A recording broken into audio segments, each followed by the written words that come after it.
então sabatiná-la. E então já vamos convidar a candidata, o Cláudio Porto, você que está aí na técnica, já pode colocar a nossa convidada de hoje. A candidata aí, portanto, já estava, né, nos bastidores e agora ela acabou de chegar aqui em nossa bancada número 1. Vamos, então, hoje entrevistar a Josi, da candidatura coletiva, a vereadora pelo PCdoB, o Partido Comunista do Brasil, de São Luís do Maranhão. Portanto, é a nossa entrevistada desta sexta-feira, hoje, dia 6 de novembro. Josi, seja muito bem-vinda. Espero que você traga bons fluidos como candidata e que você aí consiga fazer uma boa eleição, mas neste momento, eu deixo para você fazer a sua apresentação, quem é Josi, por que Josi é candidata a vereadora. Então, por gentileza, se apresente ao nosso público aqui da TVC e da TV JC. Seja bem-vindo. Oi, gente, boa noite. Vocês conseguem me ouvir bem? Sim, consigo. Desculpa o atraso, inclusive, né? Porque essa vida de candidato está sendo corrida. Então, inclusive, estou aqui improvisando para conseguir participar da live. Entre uma agenda e outra, uma correria mesmo. Como me apresentaram, eu sou Josi Gomes, sou daqui de São Luís do Maranhão. Estou co-candidata através de uma candidatura coletiva, né, do coletivo Elas. Essa é uma apresentação bem simples, inclusive. Nós somos 5 jovens mulheres, né? A mais nova tem 18, a mais velha tem 26. E a gente, cada uma de uma região diferente daqui de São Luís, cada uma com uma pauta prioritária dentre o que a gente já atuava dentro dos movimentos sociais. Algumas vieram do movimento estudantil, outras do movimento de mulheres, movimento negro, da educação, da área da cultura, e a gente, dentre o que a gente já fazia nos nossos movimentos sociais, das lutas que a gente já travava no dia a dia, né, há alguns anos, a gente decidiu usar a decisão de concorrer a uma vaga na Câmara de Vereadores aqui em São Luís. A realidade aqui na cidade é que tem muitos candidatos que estão concorrendo ao 6º mandato, ao 10º mandato, e é uma Câmara de Vereadores que de 31 vereadores, nós só temos 3 mulheres. Na eleição de 2018, logo após sair do movimento estudantil, né, onde eu coordenei o Diretório Central dos Estudantes da Universidade Federal aqui do Maranhão, fui convidada a ser candidata a deputada estadual. E foi um desafio, né, com 22 anos, ser candidata a deputada estadual, conseguir enfrentar esse espaço que é tão difícil, que é esse espaço eleitoral. E aí, como a gente teve um resultado que foi minimamente positivo aqui em São Luís, havia sido de novo convocada pela entidade que eu faço parte a ser candidata a vereadora, mas como todas as coisas dentro dos movimentos sociais, nós fazemos de maneira coletiva, como todas as coisas, a gente se fortalece quando a gente faz com outras pessoas, a gente alcança outros espaços, a gente consegue ter mais força através disso, nada mais justo do que nesse boom que está tendo no Brasil todo, as candidaturas coletivas, nós não arriscarmos ter uma candidatura com 5 mulheres, porque não basta só a gente dizer que nós queremos fazer uma política diferente, a gente está na prática construindo de uma maneira realmente diferente. Então, esses dias, né, de campanha, de correria, tem sido dias que a gente, uma campanha que não é de nenhuma herdeira política, apadrinhamento político, ou herdeira de grandes fortunas. A gente tem feito uma campanha muito na correria, uma campanha muito através das redes sociais, muito andando no sol quente, correndo sem hora para voltar para casa, conversando com as pessoas e apresentando o que a gente quer para uma cidade renovada, assim. Muito bem, estamos entrevistando aqui a candidata de hoje, candidata convidada, Josi Gomes. Ela é do PCdoB, ela é candidata, portanto, a vereadora, nesta candidatura coletiva pelo PCdoB do Maranhão, PCdoB aí, portanto, de São Luís. Bom, Antes, ô Pedro, para quem está chegando neste momento, peço para você que ainda não fez a inscrição aqui nos canais, faça a inscrição, sempre aquele procedimento bacana, toque o sininho, dê o like e convide também outras pessoas para fazerem parte aqui da nossa comunidade, fazer a inscrição aqui nos 2 canais e sempre também, na medida do possível, você pode colaborar financeiramente por meio aqui do nosso financiamento coletivo. Pedro, passo a bola para você para começarmos, então, agora a sabatinar a candidata aí com você fazendo a primeira pergunta. Boa noite, Josi. É um prazer ter você aqui com a gente. Lembrando ao espectador que a entrevista vai estar disponível na íntegra depois no YouTube. Mas, Josi, antes de perguntar qualquer coisa realmente sobre sua candidatura, muita gente tem dúvida como funciona uma candidatura coletiva. Eu queria que você ajudasse a explicar como funciona a candidatura coletiva e como é que ela vai funcionar quando vocês forem eleitas. Então, boa pergunta, inclusive, porque eu lembro que quando a gente decidiu lançar a candidatura coletiva, muita gente falava assim, mas as pessoas não vão entender, ainda mais quando vocês forem para a periferia, as pessoas não vão entender o que isso significa. E de antemão já quero dizer que na prática tem se mostrado o contrário. A gente tem uma política no Brasil que ela é extremamente personalista, né? A gente tem uma política que geralmente é sempre o candidato, é sempre, inclusive quando ele realiza as políticas públicas, ele não realiza a política pública porque é o seu governo, é a gestão, é o processo ali. É porque foi fulano que está fazendo alguma coisa, está dando alguma coisa para as pessoas. Né? E aí, com isso, a gente, inclusive, tem uma crise política grande no Brasil, em que começou um debate contra, muitas vezes, a política, né? E aí tem candidatos que falam assim, mas eu não sou político, eu sou um gestor, e começou todo um debate que a gente tem muito aflorado no país, né? E aí a gente tem, desde 2006 no Brasil, algumas experiências de candidaturas coletivas, e desde 2018 de maneira mais forte, né? Tanto é que a gente tem candidaturas eleitas em São Paulo, em Pernambuco, em outros estados, e funciona da seguinte forma: mais uma pessoa se junta, né, para disputar uma única vaga. Ainda não existe no Brasil uma legislação específica sobre candidaturas coletivas. Creio eu, inclusive, que depois do boom que teve, acho que todos os estados brasileiros terem candidaturas coletivas, eu acho que logo em breve o legislativo brasileiro, o judiciário brasileiro vai se encaminhar a ter a legislação, uma lei específica sobre candidaturas coletivas. Mas aí, dessa maneira, como tem funcionado hoje, é que uma única pessoa, né, na nossa candidatura, no caso eu, se inscreve no TRE com seu CPF, com seu título, com seus documentos, e através disso se torna o meio que representante oficial do projeto coletivo. Na prática, todo candidato ele já tem os seus apoiadores, né, suas lideranças, pessoas que ajudam ele a ter votos ou ajudam dentro do seu projeto político. No nosso caso, para além de a gente ter essas pessoas que geralmente ficam nos bastidores, nós convidamos as pessoas a estarem junto com a gente disputando esse mandato. E através disso, a gente consegue ter uma maneira de fazer política que ela alcance mais pessoas, que a gente consiga conversar com mais gente e que transformar esse espaço político num espaço mais acessível para as pessoas. Aqui em São Luís, por exemplo, o vereador, ele é o vereador do bairro dele.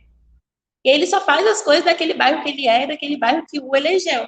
E a gente tem feito um movimento de fazer o contrário disso. Tanto é que por isso que cada uma, a Ana, a Jaine, a Juliana, a Luísa, cada uma de uma região diferente da cidade, porque através disso a gente consegue ocupar outros espaços e também cada uma tem uma pauta específica para a gente conseguir, para além de ser o vereador de um bairro, nós conseguimos ser vereadoras da cidade. E aí, todas as nossas decisões são coletivas desde já da campanha, até do panfleto a gente conseguir decidir coletivamente como funciona, e no mandato será assim também. A gente conseguir em vez de só uma pessoa, né, tendo ali o poder de decisão, tudo, a gente ter diferentes opiniões e conseguir, assim, fazer uma política que ela seja verdadeiramente mais democrática. Assim.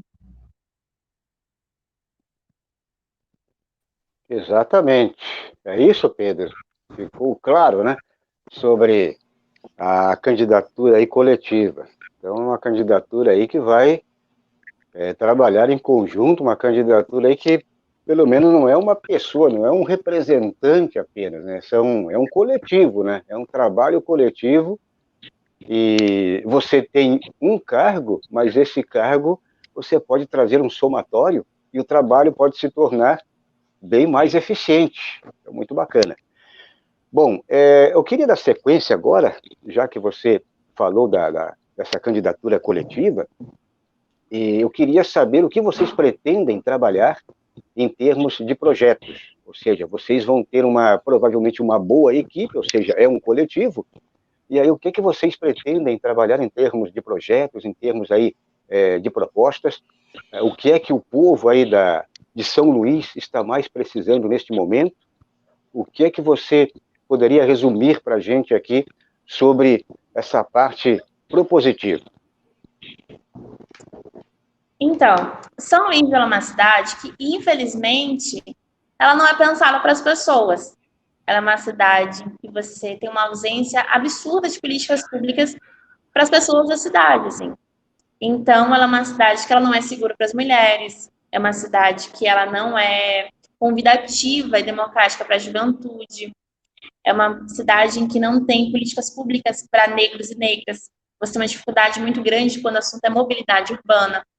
Então, assim, como não dá para abraçar o mundo e não dá para fazer todas as coisas, né, que a gente gostaria de fazer para mudar a realidade da cidade que nós temos, a gente elencou alguns temas, alguns eixos principais de atuação dentro da saúde, da educação, da mobilidade urbana, da segurança, do emprego e renda.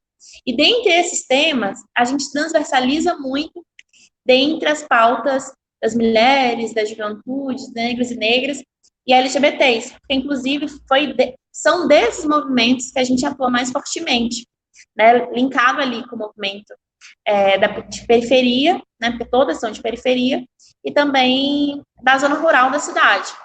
Então, através disso, a gente tem um projeto que é um dos principais projetos que nós temos, que é um pacto de enfrentamento à violência contra as mulheres. E quando eu falo violência, eu não estou só falando da violência doméstica, da violência física, dos tipos que estão ali enquadrados na Lei Maria da Penha.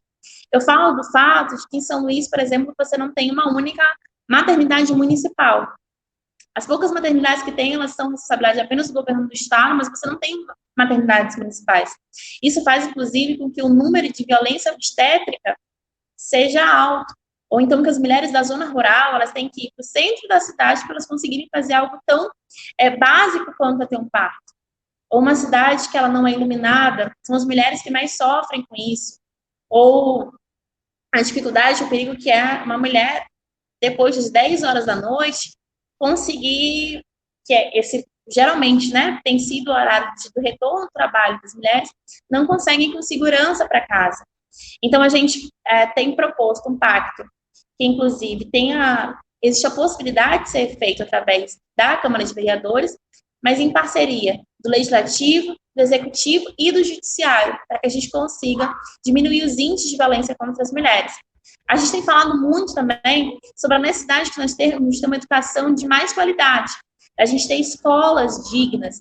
No governo do estado aqui do Maranhão, que inclusive é comandado pelo camarada do nosso partido, o governador Flávio Dino, a gente tem feito um processo de mudança muito grande de educação, né? Na mudança das escolas, de poder ter escolas com qualidade estrutural digna, de você ter valorização dos professores, da gente conseguir ter uma nova forma de lidar com a educação. Mas isso, infelizmente, ainda não é aplicado da maneira que deveria ser dentro das escolas municipais. Então, a gente tem proposto um programa de valorização dos professores e também de formação continuada, porque muitas vezes o professor de português dá aula de matemática, dá aula de história, ou português de matemática, que dá aula de artes. Então, a gente conseguir mudar isso, a gente conseguir ter creches. São Luís é uma cidade que tem uma única creche pública, né? Tem um projeto, desde a eleição passada, que dizia que São Luís tinha que ter minimamente 25 creches municipais. Nós temos apenas uma. E isso não atende a demanda que a cidade necessita. Ou mesmo a necessidade que nós temos de casa de acolhimento para a população LGBT, né? Não nos esqueçamos que o Brasil é o é o país que mais mata LGBTs no mundo. E a gente tem um déficit absurdo aqui no que diz respeito a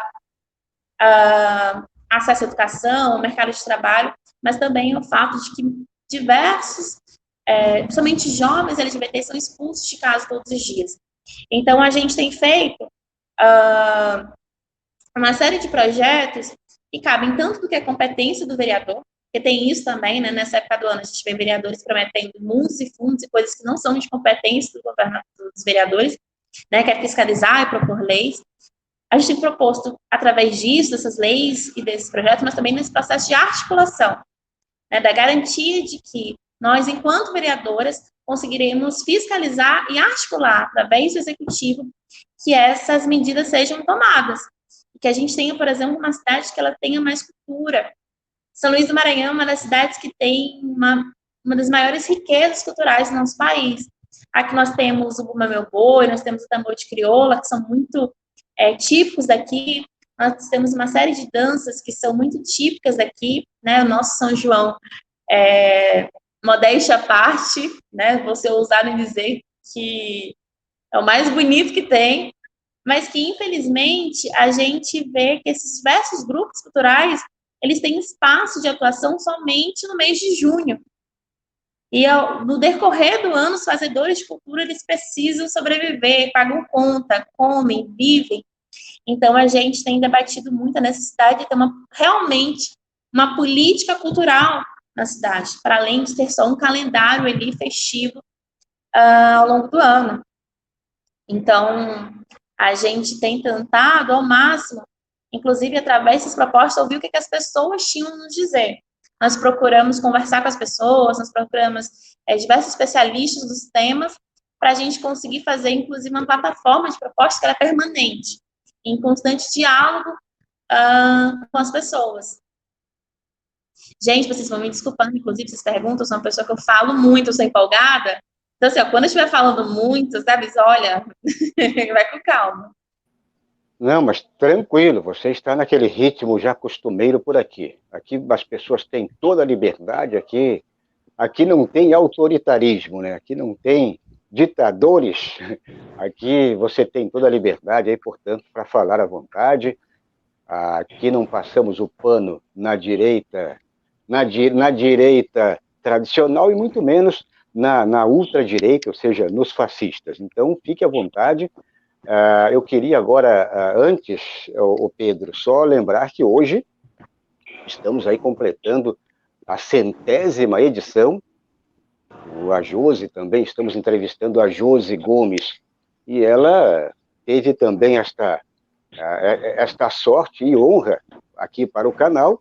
Hoje estamos com a 100ª edição aqui do Conexão Progressista, e exatamente na sabatina da Josi Gomes, uma candidata aí bem alinhada com pelo menos aqui com a TVC Jornalismo, dentro desse lado coletivo, ou seja, uma candidata aí do PCdoB do Maranhão, São Luís, capital do Maranhão, e então estamos aí com esta data importante, lembrando que o segundo bloco teremos aqui todos os cronistas, portanto, os participantes aí dos jovens cronistas. Teremos aqui, então, 5 cronistas, o da segunda, da terça, da quarta, da quinta e da sexta. E mais eu, que sou, no caso aqui, o apresentador do programa. Bom, então, o nosso camarada aí do Recife, muito próximo aí da Josi, né? Hoje, parte aqui do programa está no Nordeste, então, Pedro Araújo, prossiga por aí, a bola está com você. Eu só vou puxar a sardinha aqui para Pernambuco para dizer que o melhor São João ainda é o nosso. Mas brincadeiras à parte, até porque eu gosto muito de São Luís, eu gosto muito do Maranhão, é um estado muito bonito, é um estado muito cheio de cultura. Eu queria perguntar, porque assim como... Eu acho que deu problema na internet dela. Eu acho que deu. A candidata caiu. O Cláudio acabou de falar. Então, mas vamos contextualizando por aqui. Enquanto ela volta, você estava falando até do Nordeste, então, esse lado aí do São João, que não tivemos, este ano não teve. Mais um evento, Pedro, que a pandemia engoliu, né? Valdo, e como ela falou, se os artistas que vivem de cultura, principalmente que é ativo apenas no São João, esse ano eles tiveram muito pouco. A renda deles foi mínima, porque não houve as festas, não teve os festejos, você não teve as festas juninas, você não teve o Festival de Inverno de Garanhuns, que é garantia para esses artistas sobreviverem. Pois é, e aí tem toda a parte de culinária, que as pessoas que dependem aí de produção de culinária, ou seja, que ganham dinheirinho vendendo produtos, né, vendendo produtos para, no caso, confeccionar os alimentos, né, ou seja, os pratos, no caso desta época, as vestimentas, né, roupas, calçados, ou seja, músicos também, tem os artistas, como você falou, então é mais um evento aí que, infelizmente, essa pandemia consumiu, né, engoliu. E agora vem aí o final de ano, teremos também um final de ano aí, provavelmente, né, só por um milagre, né, para agora, final de ano, aí não termos um final, eu diria mais para véspera já de fevereiro, carnaval aí, que é muito forte no Nordeste aí, a região de vocês aí é muito forte, e é também um ramo de atividade que gera renda aí para as pessoas. Não é isso, Pedro?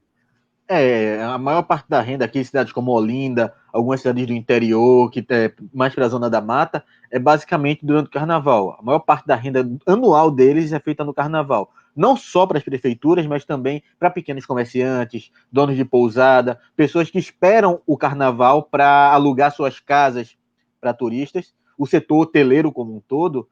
E dificilmente, a gente sabe, já informaram que a vacina talvez só comece a ser distribuída no final de março. Isso você perde aí o ano novo, que é grande aqui para o setor hoteleiro, muita gente viaja para o Nordeste para passar o ano novo aqui, para passar as férias de verão por aqui, para passar carnaval. Então é uma perda de renda muito grande, que você perde aquele dinheiro que vem certo com o turismo. Você não vai ter, a partir de março que começar a distribuir essa vacina, se essa vacina de fato for eficaz para imunizar por um bom tempo, ainda assim você vai perder todo esse período, que é uma renda grande, não só para os governos, por ter mais dinheiro circulando no Estado, como também para ter o dinheiro daquele pequeno comerciante, o vendedor de coco, que passa a vender mais porque tem mais turista, o vendedor de peças manufaturadas, de pulseira, de miçanga, que vende mais durante esse tempo. Então vai ser um prejuízo muito grande para todo mundo, essa pandemia, o fato de não haver não só uma vacina, uma perspectiva de vacina, como também não haver um auxílio do governo em relação a isso. A engrenagem da economia, quer dizer, você junta aí tanto esses pequenos negócios, né, essas oportunidades de você ter uma renda extra, mas também você tem que pensar que os grandes negócios também faturam. Você pega aí, por exemplo, essas empresas aéreas, as pessoas se deslocam, saem aqui do sul, do sudeste, a região central e vão, por exemplo, né, com o transporte aéreo. Aí também tem o pessoal que fatura com combustível, ou seja, quem trabalha com aplicativo, aí pessoal de aplicativo também de transporte, ou seja, vai somando tudo, são os pequenos, médios e grandes negócios também que deixam aí de ter um faturamento. Bom, a candidata ainda não conseguiu voltar mais, provavelmente a internet dela está problemática, não é isso? O Cláudio acabou de falar aqui que ela está com a internet oscilando muito e por isso ela não está conseguindo voltar ao estúdio.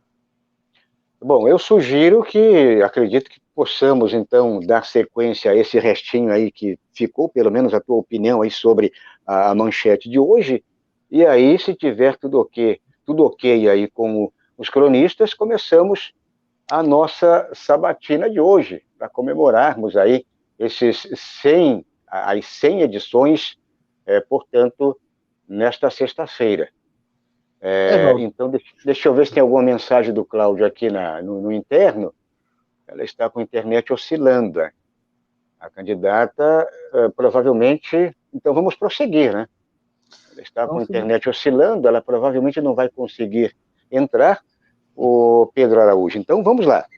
Então, rapidamente, o Pedro, o que ela falou ela, pelo menos, ela conseguiu passar, acredito que 80%, 90%, né, daquilo que estávamos propondo para ela, pelo menos, colocar aqui para o nosso espectador. Mas é uma candidata também do Nordeste, muito, muito importante aí também, mais uma candidatura, e mais um candidato, talvez, eu acho que é o segundo candidato, se não me falha aqui os neurônios, é o segundo ou terceiro candidato que vem com essa proposta de candidatura coletiva. Eu sei que tem mais um e agora ela, mas talvez tenha algum outro que eu estou deixando escapar. Eu queria ouvir um pouquinho você também sobre a candidata. Valdo, é interessante a gente trazer candidatos de candidaturas coletivas, porque é um conceito relativamente novo para o Brasil, e que vem ganhando projeção. Aqui em Recife, em Pernambuco, a gente já tem uma candidatura coletiva com representação na Assembleia Legislativa. Então é um conceito que vem crescendo, é um conceito importante e que a gente tem que levar adiante até para as pessoas entenderem melhor. Eu mesmo só vim começar a pesquisar sobre candidatura coletiva quando uma candidatura coletiva venceu aqui em Pernambuco. Eu vim começar a me inteirar mais. Então é importante a gente trazer pessoas de candidaturas coletivas para explicar como é que funcionam as candidaturas coletivas, para não trazer nenhum tipo de confusão, porque eu já vi muita gente, como ela mesma falou aqui, que não entende como é que vai funcionar, como é que tanta gente opinando vai conseguir trazer alguma solução. E é importante. Além mais, ela trabalha algumas questões muito importantes, ainda mais para a realidade socioeconômica aqui do Nordeste. Nós vivemos muito de cultura, como a gente acabou de debater aqui. A cultura, seja festas como Carnaval, como Férias de Ano Novo, como Festival de Inverno, elas geram muito dinheiro para a economia local. Então você tem que valorizar a cultura e principalmente valorizar o artista, porque ele não pode sobreviver apenas daquelas épocas do ano, daquelas festas. Ele tem que ter aquele espaço, ele tem que ter a possibilidade de trabalhar o ano inteiro. Segundo Cláudio, Valdo, ela voltou ao estúdio. Exatamente, acabei de visualizar aqui também a mensagem em nosso canal aqui interno. Então vamos prosseguir rapidamente, daí você já aproveita, Pedro, para reavivar a tua pergunta, o teu questionamento, né? Já para a candidata responder. Agora sim voltou, então vamos lá, Pedro. Mas bem rapidamente, para não atrasar a candidata e para não atrapalhar muito ela aí, São Luís e Recife são cidades muito antigas e são cidades com problemas muito semelhantes. Um dos principais talvez seja a mobilidade urbana. O que você acredita que vocês, na Câmara dos Vereadores, podem fazer, quais são as projetos que vocês podem colocar em prática para resolver muitos problemas da mobilidade urbana, porque o trabalhador que precisa ir e voltar da sua casa para o trabalho, esse tempo que ele perde ali é um tempo que ele deixa de estar aproveitando para ele mesmo. Então, é um assunto importante, principalmente para a classe trabalhadora.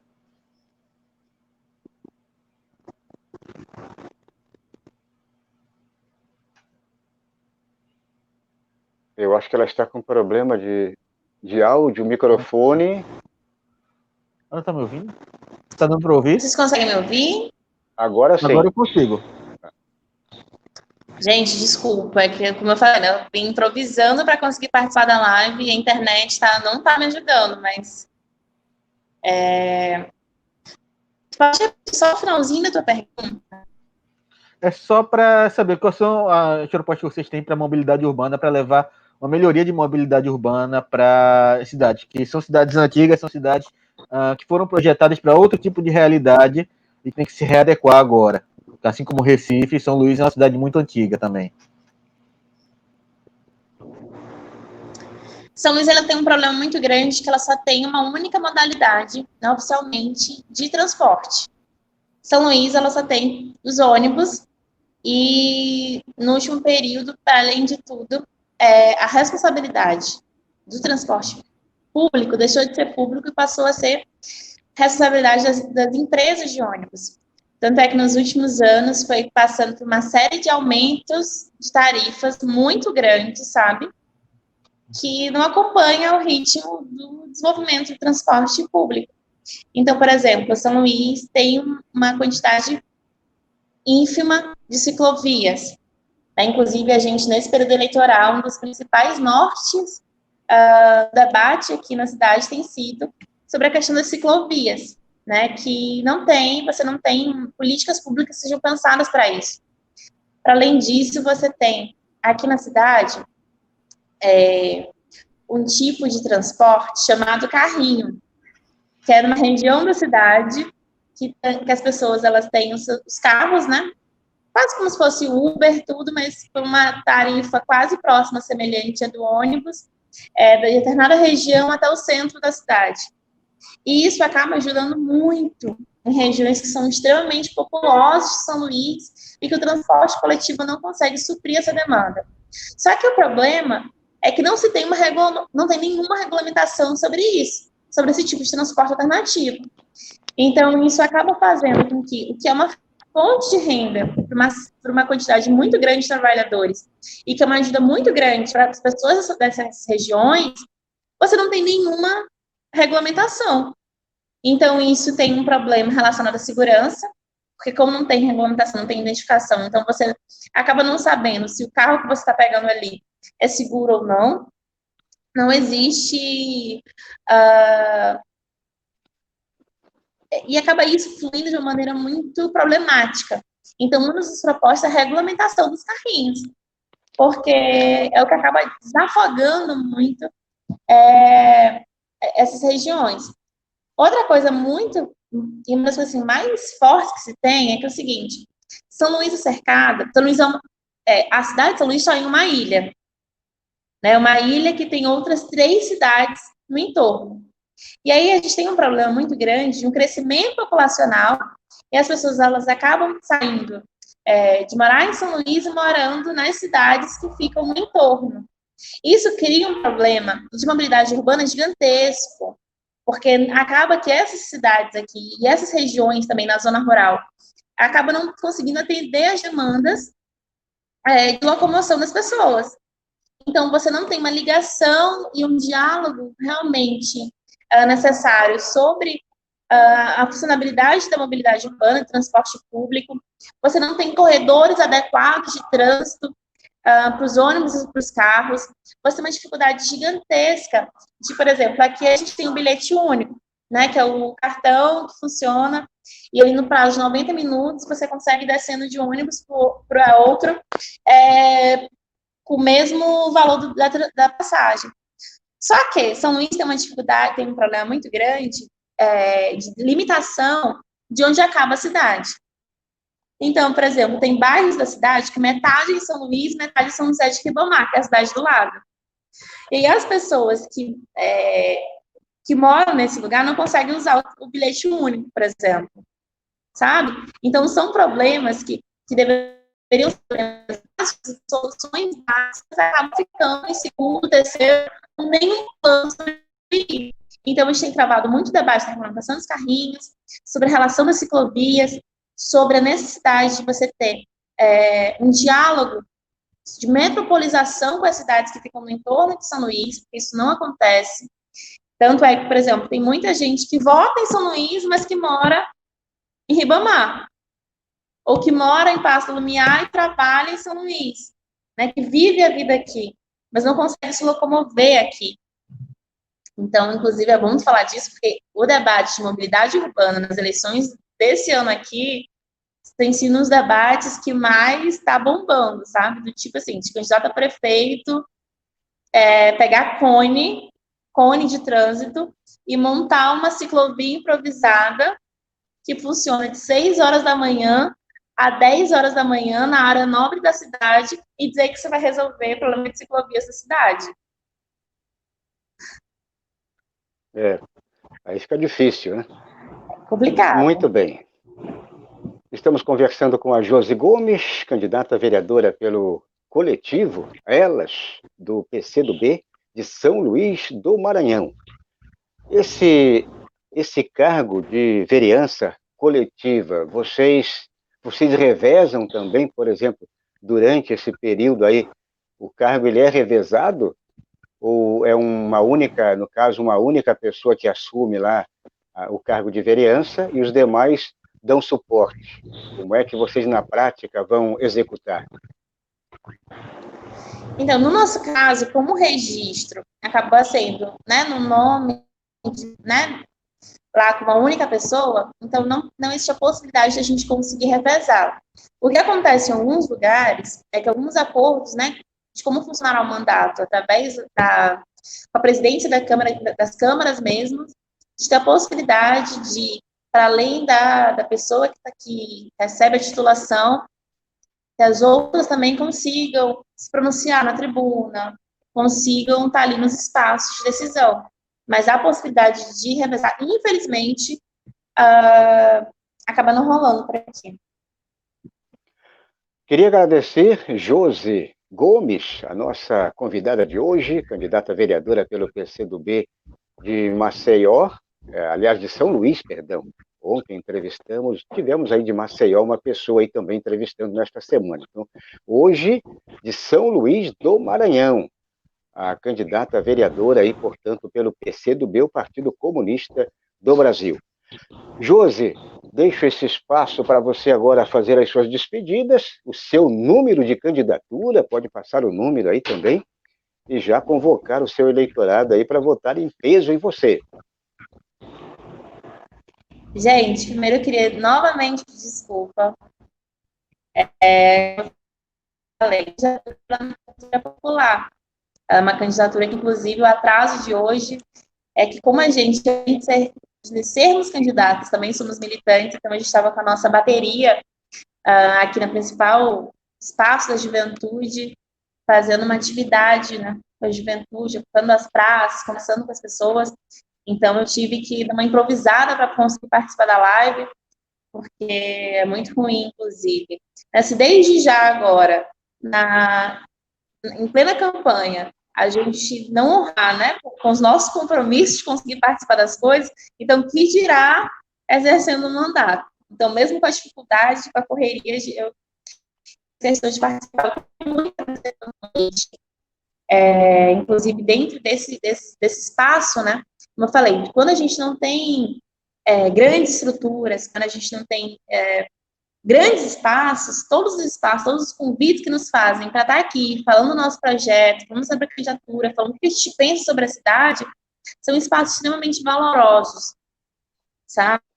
Porque esse cenário político que nós temos é extremamente desigual. Hoje mesmo, nos jornais aqui de São Luís, surgia como alguns candidatos a vereadores receberam 300 mil reais para fazer campanha, receberam mais do que muitos candidatos a prefeitos que nós temos aqui. Então, essa trajetória de campanha tem sido difícil, tem sido corrida, mas também tem sido extremamente positiva. A gente tem conseguido percorrer a cidade, falar com as pessoas, debater qual a cidade que nós queremos, que a gente quer cidades que sejam mais humanas, cidades que sejam mais acolhedoras. Quando eu falo aqui sobre as nossas pautas principais, quando eu falo das mulheres, da juventude, quando eu falo dos negros e negras, quando eu falo dos LGBTs, falo isso porque se essa cidade, elas são melhores para essas pessoas que todos os dias são as que mais sofrem, são as que mais pegam ônibus lotados, são as que mais têm medo de voltar para casa. Se a cidade ela é boa para essas pessoas, se é grande parte das pessoas, então ela é boa para todo mundo. Então ela é segura para todo mundo, ela é acolhedora para todo mundo. A gente tem tido a ideia ousada, como eu disse, qual candidata mais nova tem 18 anos, terminando o ensino médio, na liderança do movimento de crianças e adolescentes. Ela é uma liderança, tem 26 anos, é uma liderança comunitária, que era durante a pandemia, esqueceu, inclusive, um pouquinho ali as recomendações de ficar em casa e estava percorrendo o Polo Coroadinho, que é a 4ª maior favela do Brasil, levando doações para as pessoas. Porque enquanto a recomendação do OMS era que a gente ficasse em casa, lavasse a mão com água e sabão e usasse álcool gel, a gente não pôde deixar de lado o fato de que aqui, na nossa cidade, que é no estado que tem o 2º menor IDH do país, muita gente não tem nem água nas torneiras, não tem nem comida na mesa. Então, a nossa candidatura ela tem sido um ato de resistência. A nossa candidatura tem sido mostrando que nós precisamos ocupar os espaços de poder que, na grande maioria das vezes, nos são negados. E é por isso que eu agradeço o convite de hoje, porque a gente tem feito isso com cansaço, com correria, mas fazendo valer a pena. O nosso número é 65180. 180, inclusive, que a gente escolheu propositalmente, porque é um número da Central de Atendimento de Violência contra as Mulheres. A nossa campanha tem 65180. 65180. Muito bem, queria agradecer mais uma vez a nossa convidada de hoje. Obrigada. Ela é Josi Gomes, ela é candidata aí, a vereadora pelo PCdoB, portanto, é de São Luís do Maranhão. Mais uma vez, agradecemos, uma ótima campanha para você, e que você consiga aí se eleger nessa proposta coletiva aí em São Luís. E que dia 1º ela já retorne aqui como vereadora eleita e que traga as outras meninas que fazem parte da campanha. Exatamente. Em 2021, dia 1º de janeiro, ocupando uma cadeira aí, né? Isso não é nem a proposta, é um convite já. Quando você for eleita junto com as meninas, voltem aqui, que nós queremos falar com vocês novamente.